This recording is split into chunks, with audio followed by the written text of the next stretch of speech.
नमस्कार दोस्तों। तो स्वागत है आप सभी का त्रिवेणी आईएएस के यूट्यूब चैनल पर। आज के इस ब्रेकिंग जियोपॉलिटिकल एनालिसिस में हम बात करेंगे एक बहुत ही कंट्रोवर्शियल और स्ट्रेटेजिक स्टेटमेंट पर, जहां रशिया के प्रेसिडेंट व्लादिमीर पुतिन ने यूरोपियन लीडर्स को लिटिल पिग्स जैसे शब्दों से एड्रेस किया और साथ ही एक बहुत स्ट्रॉन्ग मैसेज दिया है कि रशिया अपने स्ट्रेटेजिक गोल्स या तो डिप्लोमेसी से हासिल करेगा या फिर फोर्स के जरिए। ये सिर्फ एक इमोशनल आउटबर्स्ट नहीं है, बल्कि इंटरनेशनल पावर पॉलिटिक्स का एक क्लियर सिग्नल है। इस वीडियो में हम समझेंगे कि पुतिन ने ये बात क्यों कही, इसका रियल जियोपॉलिटिकल मीनिंग क्या है, यूरोप, नाटो और यूक्रेन कॉन्फ्लिक्ट पर इसका क्या इम्पैक्ट पड़ेगा और एग्जाम के पर्सपेक्टिव से ये स्टेटमेंट क्यों इम्पोर्टेंट है। तो चलिए दोस्तों, समझने का प्रयास करते हैं कि यहाँ बेसिकली हुआ क्या है। सबसे पहले कंटेक्स्ट समझना जरूरी है। रशिया और यूरोप के रिलेशन यूक्रेन वॉर के बाद ऑलमोस्ट लोएस्ट पॉइंट पर हैं। यूरोपियन यूनियन ने रशिया पर हैवी इकोनॉमिक सैंक्शन लगा रखे, उसके एसेट्स भी फ्रीज कर दिए हैं और अब तो एनर्जी रेस्ट्रिक्शन और ज़्यादा लगाई जा रही है। वहीं दूसरी तरफ देखें तो ईयू यूक्रेन को मिलिट्री और फाइनेंशियल सपोर्ट दे रहा है। इसी बैकग्राउंड में होता क्या है, ईयू ने रशिया के फ्रोजन एसेट्स को यूक्रेन के रिकंस्ट्रक्शन के लिए यूज करने का प्रपोजल दे दिया। वहीं पुतिन ने इसे इकोनॉमिक वॉरफेयर और इलीगल अप्रोप्रिएशन कहा। यहीं से फ्रस्ट्रेशन बिल्ड होती है और पुतिन का वो स्टेटमेंट आता है जो आज ग्लोबल हेडलाइंस बन चुका है। अब पुतिन के इन वर्ड्स का डीप मीनिंग क्या है, आइए वो समझने का प्रयास करते हैं।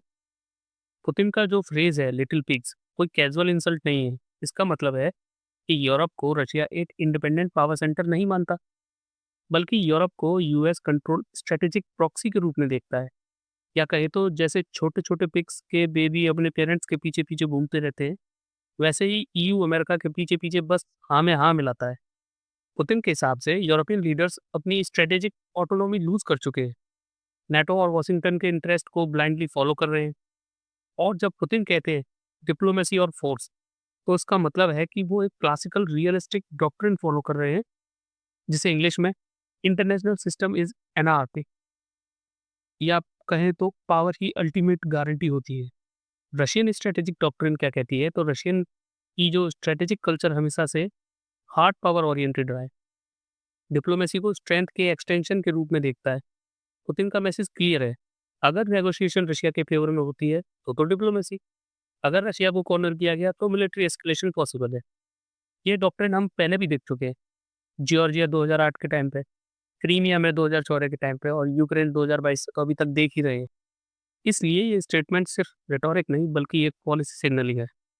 अब यूरोप के लिए इसका क्या मतलब है, तो यूरोप के लिए ये स्टेटमेंट एक स्ट्रेटेजिक वार्निंग है, क्योंकि रशिया यूरोप को हॉस्टाइल ब्लॉक मानता है और अगर फ्यूचर में एनर्जी सिक्योरिटी और ज़्यादा फ्रेजाइल होगी, साइबर वॉरफेयर और हाइब्रिड वॉरफेयर बढ़ सकती है, नेटो रशिया कन्फ्रंटेशन का रिस्क इंक्रीज होता है। ये तो यूरोप के पास तीन ऑप्शन बचते हैं। पहला ऑप्शन है कि यूएस के साथ अलाइनमेंट कंटिन्यू करे। दूसरा ऑप्शन है कि अपनी खुद की स्ट्रेटेजिक ऑटोनॉमी डेवलप करे। तीसरा है कि रशिया के साथ लिमिटेड डिप्लोमेटिक एंगेजमेंट रीस्टार्ट करे। अब इसका ग्लोबल ऑर्डर पर क्या असर है, तो देखो कि ये सिर्फ यूरोप रशिया इशू नहीं है, बल्कि इस स्टेटमेंट का इम्पैक्ट यह है कि मल्टीपोलर वर्ल्ड ऑर्डर को रीइंफोर्स करता है। ग्लोबल साउथ को मैसेज देता है कि वेस्ट अब अनकंटेस्टेड पावर नहीं रहा। चाइना, ईरान जैसे कंट्रीज के लिए रशिया एक रेजिलेंट पावर के रूप में इमर्ज होता है। ये स्टेटमेंट इनडायरेक्टली कहता है कि रूल्स बेस्ड ऑर्डर तब तक ही चलेगा जब तक पावर बैक करेगी। इंडिया के लिए क्या सिग्निफिकेंस है, तो एग्जाम पर्सपेक्टिव से अगर देखा जाए तो इंडिया का एंगल बहुत इंपॉर्टेंट है यहाँ पर।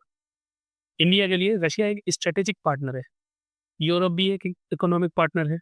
इसलिए इंडिया न्यूट्रल डिप्लोमेसी फॉलो करता है। स्ट्रेटेजिक ऑटोनॉमी का सबसे बेस्ट एग्जाम्पल यही है। पुतिन का स्टेटमेंट इंडिया को ये याद दिलाता है, पावर पॉलिटिक्स अब भी इंटरनेशनल रिलेशन का कोर है। मोरल डिप्लोमेसी के साथ हार्ड रियलिज्म भी होना जरूरी है, जैसे कि हम अपने नेबर्स के साथ में थोड़ा कम दिखा पाते हैं। तो बस फ्रेंड्स, लास्ट में यही है कि पुतिन का ये स्टेटमेंट सिर्फ एक इंसल्ट नहीं बल्कि 21st सेंचुरी जियोपॉलिटिक्स का एक नेकेड ट्रूथ है। इंटरनेशनल रिलेशन में डिप्लोमेसी तभी तक चलती है जब तक पावर उसके पीछे खड़ी हो। आई होप आपको ये एनालिसिस पसंद आया होगा। तो वीडियो को लाइक करें, चैनल को सब्सक्राइब करें और कमेंट में बताएँ कि क्या यूरोप रशिया के साथ डिप्लोमेसी करेगा या कन्फ्रंटेशन और बढ़ेगा? तब तक के लिए वीडियो को लाइक करें, शेयर करें और चैनल को सब्सक्राइब करना ना भूलें। अपना ध्यान रखें। जय हिंद।